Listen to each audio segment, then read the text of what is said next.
ఈ సమాజం మనల్ని 3 విధాలుగా కంట్రోల్ చేయడానికి ట్రై చేస్తుంది. మొదటిది ఫైనాన్షియల్ కంట్రోల్.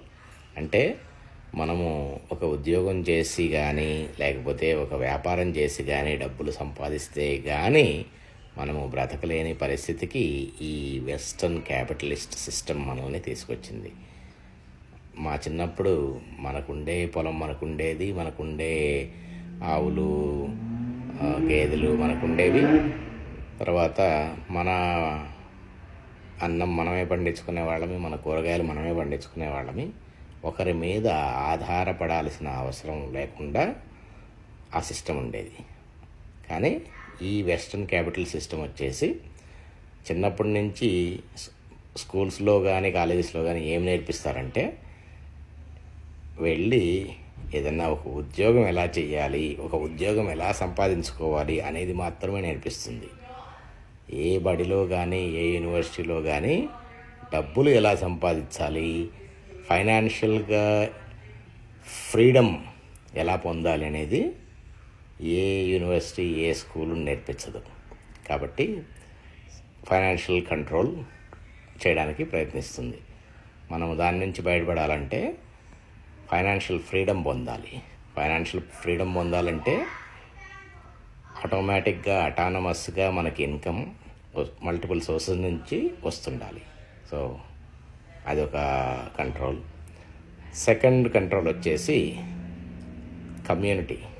అంటే మనం ఉండే సమాజం, నలుగురు ఏమనుకుంటారు, లోకులు పలుగాకులు అనే ఒక ఇది తీసుకొచ్చేసి, అంటే మనం ప్రపంచం కోసం సమాజం కోసం బ్రతికే పరిస్థితికి తీసుకొస్తుంది. వాడికి చూపించడానికి వీడికి చూపించడానికి బట్టలు, నగలు, రకరకాల కార్లు, పెద్ద పెద్ద ఇళ్ళు ఇవన్నీ కట్టుకోవడము, కొనుక్కోవడము ఇవన్నీ చేసి, అంటే డబ్బులుండి కొనుక్కుంటే పర్వాలేదు. చాలామంది ఏంటంటే చూపించుకోవడానికి అని చెప్పి గ్రాండ్గా పెళ్ళిళ్ళు చేసి అప్పులు పాలైపోయి తర్వాత దివాళా తీసే పరిస్థితికి ఈ సమాజం ఈ చూపించుకోవడం అనేది వచ్చింది.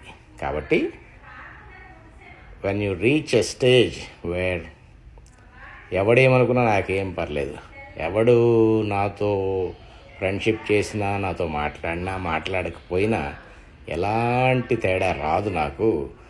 నేను వాడు మాట్లాడితే ఉబ్బేది లేదు, వీడు మాట్లాడకపోతే తగ్గేది లేదు అని చెప్పి ఆ కమ్యూనిటీ నుంచి ఫ్రీడమ్ ఎప్పుడైతే వస్తుందో ఆ సెకండ్ కంట్రోల్ కూడా మీకు తగ్గిపోతుంది.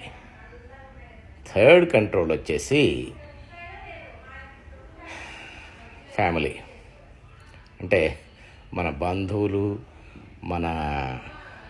అంటే ఏదో ఎక్కడో దూరపు బంధువులు కాదు, దగ్గర బంధువులు, ఈవెన్ ఇంటర్నల్ ఫ్యామిలీ మెంబర్స్ కూడా with in the same family they try to exert some sort of control.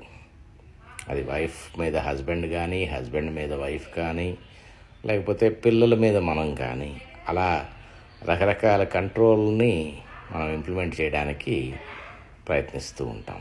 So ఆ కంట్రోల్ నుంచి కూడా మనం బయటపడ్డామంటే మనము టోటల్లీ ఫ్రీగా ఉంటాం. సో ఈ 3 జరగాలని అంటే ఈ లోకం ఎటుపోయినా నాకు అనవసరం, నా బాటికి నేను బ్రతుకుతాను అని చెప్పి, అదేదో ఒక మన పాత సినిమా పాట ఉంది కదా, నేను పుట్టాను ఈ లోకం నవ్వింది, నేను నవ్వాను ఈ లోకం ఏడ్చింది, నాకింకా లోకంతో పని ఏముందులే, డోంట్ కేర్ అనే పరిస్థితికి మనం రాగలిగితే అప్పుడు మనకి నిజంగా స్వాతంత్ర్యం వచ్చినట్టు. అప్పుడు మనము ఏ బట్టలు వేసుకుంటున్నామా అనేది మన గురించి మనం బట్టలు వేసుకుంటాం. మనకి ఏ కారు కంఫర్టబుల్గా ఉంటే ఆ కారు కొనుక్కుంటాం. మనకి ఏ ఇళ్ళు ఏ ఫర్నిచర్ కంఫర్టబుల్గా ఉంటే అది చేసుకుంటాం. వేరే వాళ్ళు వస్తే ఏదో అనుకుంటారు, వాళ్ళు చూసి ఏదో అనుకుంటారు అని చెప్పి మనమంటే ఇష్టం లేని వాళ్ళని ఇంప్రెస్ చేయడానికి మనము గొప్పలకు పోయి అసలుకే మోసం చేసుకొని దివాలా తీసే పరిస్థితికి మనల్ని మనము తెచ్చుకోకూడదు.